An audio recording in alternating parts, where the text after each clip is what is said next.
Assalamualaikum warahmatullahi wabarakatuh. Selamat pagi anak-anak.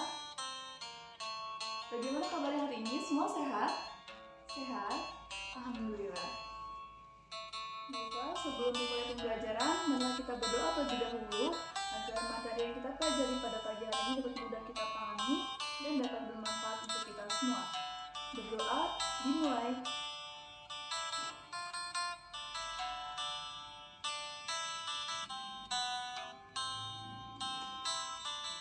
Berdoa selesai.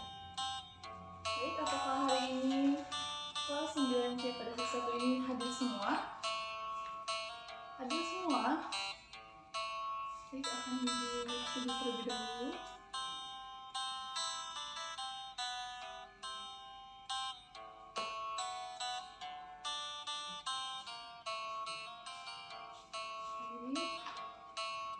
Pekan lalu kita telah mempelajari materi teks diskusi, yaitu mengenai pengertian, tujuan, dan ciri umum teks diskusi. Pekan ini kita akan lanjut pada kompetensi dasar selanjutnya, yaitu 3.10, menelaah pendapat dan argumen yang mendukung dan yang kontra dengan memperhatikan struktur dan aspek kebahasaan dalam teks diskusi berkaitan dengan permasalahan aktual yang dibaca atau didengar.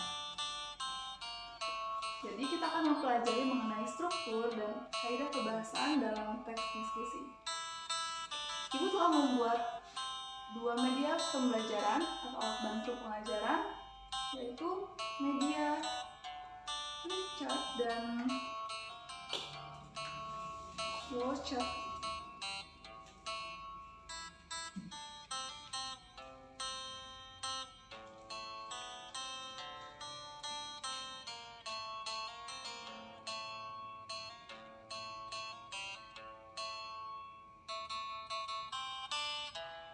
Apakah ada yang ingat pengertian teks diskusi?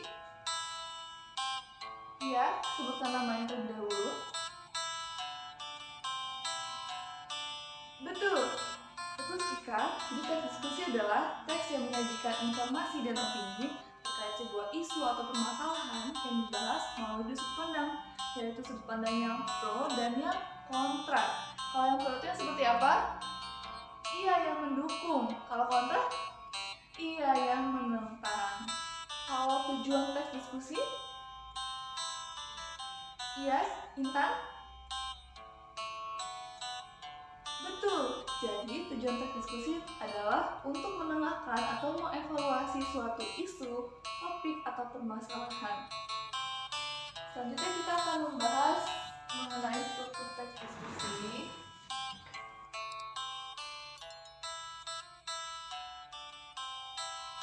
Struktur teks diskusi ada 3. Apa yang pertama? Iya, pendahuluan. Kalau yang kedua? Argumen. Kalau yang ketiga atau yang terakhir? Iya, simpulan. Pada bagian pertama, yaitu pada bagian pendahuluan, biasanya disajikan gambaran mengenai topik yang akan dibahas. Oleh karena itu, ketika kita hendak membuat teks diskusi, sebaiknya mengangkat atau memilih topik-topik yang kontroversial. Kontroversial itu yang dapat menyebabkan banyak pandangan atau pendapat di masyarakat. Struktur yang kedua yaitu argumen. Pada bagian argumen berisi rangkaian paragraf, alasan, atau bukti-bukti terkait topik yang dibahas. Nah, pada bagian argumen ini ditegaskan ada argumen yang pro yang mendukung dan argumen yang kontra, yaitu argumen yang menentang. Struktur teks diskusi yang ketiga yaitu simpulan.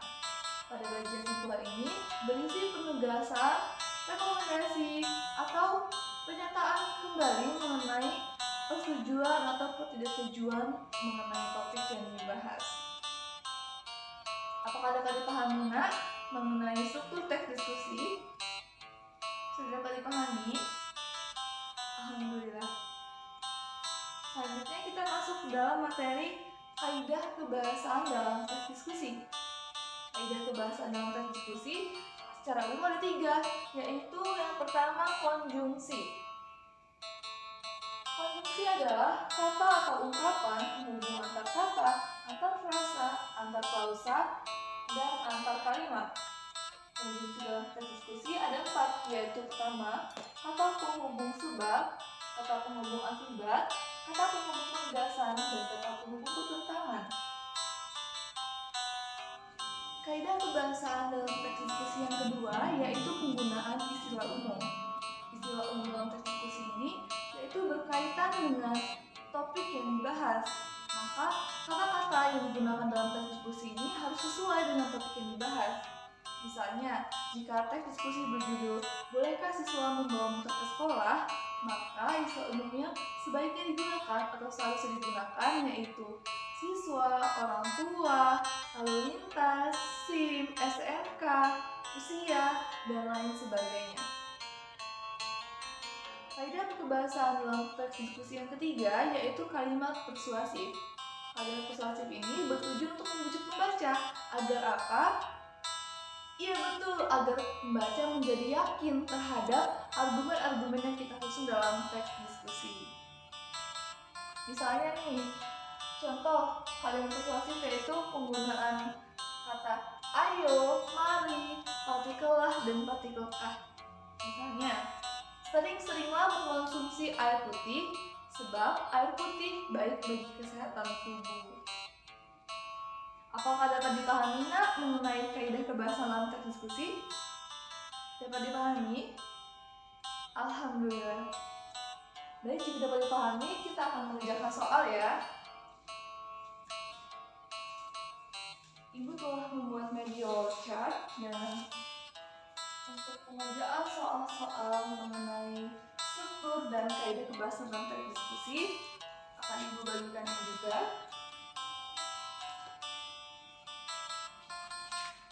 Harap duduk dalam kelompok masing-masing ya nak, kelompok yang telah kita buat pada pertemuan pekan lalu.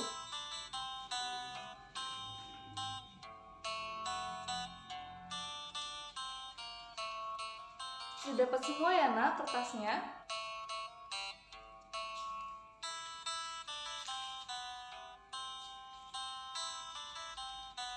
Tugas yang pertama yaitu mengenai struktur teks diskusi. Ibu telah menyiapkan dan Ibu juga telah membagikan kepada masing-masing kelompok teks diskusi yang berjudul Globalisasi Pudarkan Budaya Permainan Tradisional. Namun pada kertas yang tadi Ibu telah bagikan, kertas tersebut telah Ibu potong dan Ibu acak.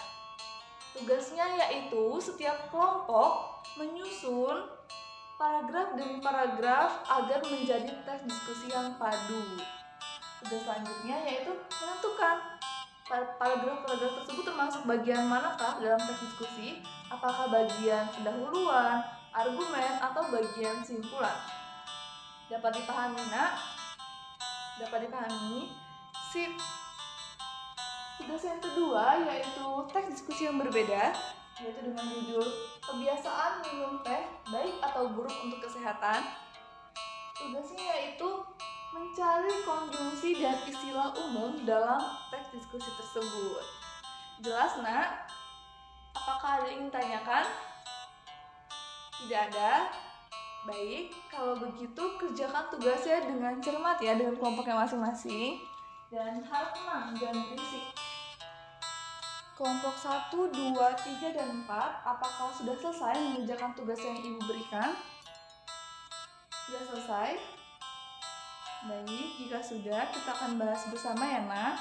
Namun, untuk tugas yang pertama, hanya satu kelompok yang mendapat kesempatan untuk menyusun di depan kelas. Baik, agar tidak berebut, Ibu akan beri pertanyaan, lalu kelompok yang dapat menjawab dengan cepat dan tepat jawabannya, kelompok tersebut yang akan menyusun di depan kelas.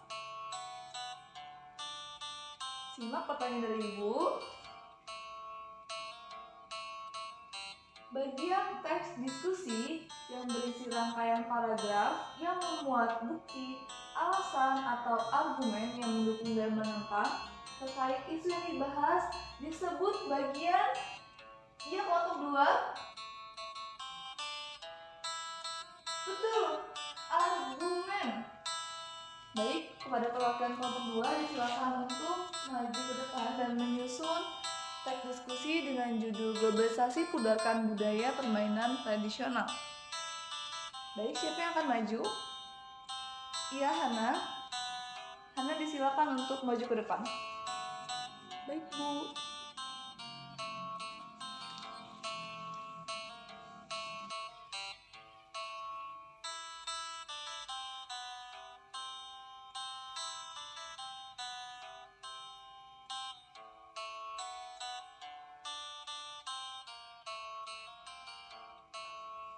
Jadi menurut kelompok 2, paragraf pertama termasuk bagian pendahuluan, paragraf 2, 3, 4, dan 5 yaitu bagian argumen, dan paragraf 1, paragraf 6 merupakan bagian simpulan. Terima kasih. Terima kasih Hana sebagai perwakilan kelompok 2 telah menyusun teks diskusinya. Sekarang akan kita bahas ya. Ibu akan cek.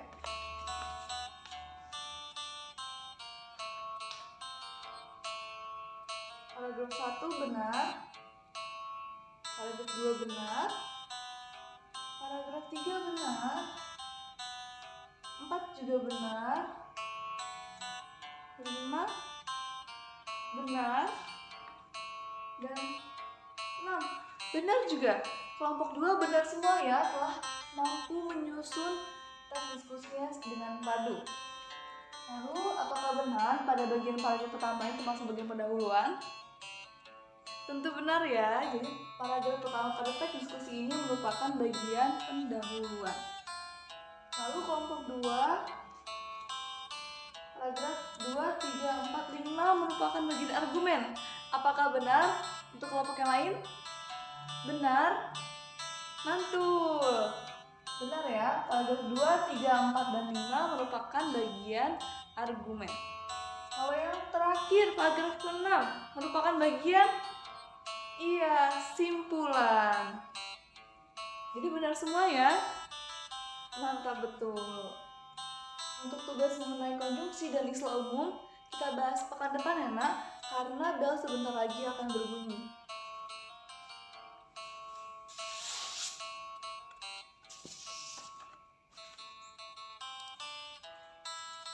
Jadi hari ini kita belajar mengenai struktur dan kaidah kebahasaan dalam teks diskusi. Struktur teks diskusi ada apa saja? Strukturnya. Struktur. Ada 3, 1, 2, 3. Apa yang pertama? Betul, pendahuluan. Untuk pengantar mengenai topik yang akan dibahas. Yang kedua, argumen. Itu pendapat, bukti maupun alasan-alasan untuk mengungkap topik yang dibahas. Ada dua, yaitu argumennya apa? Yang pertama, yang mendukung disebut dengan istilahnya yang pro. Kalau yang menentang, kontra. Itu. Kalau yang struktur yang ketiga yaitu simpulan.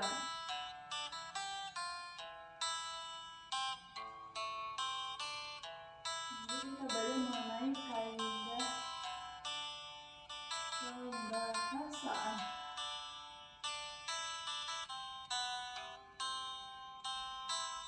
Ada kebahasaan pertama yang tadi konjungsi atau kata hubung. Yang kedua, istilah umum.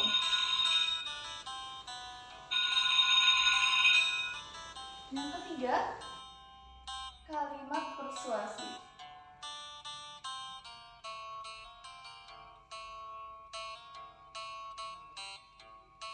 Pelajari kembali materi yang telah kita bahas pada pekan ini. Kita akan melanjutkan pada pekan depan karena bel baru saja berbunyi. Apakah ada yang ditanyakan terkait struktur dan kaidah kebahasaan dalam teks diskusi? Tidak ada? Dapat dipahami ya nak? Baiklah, Ibu akan tutup pembelajaran pada pagi hari ini. Tetap jaga kesehatan dan selalu semangat ya belajarnya, karena belajar itu sangat penting. Ibu akhiri. Wassalamualaikum warahmatullahi wabarakatuh.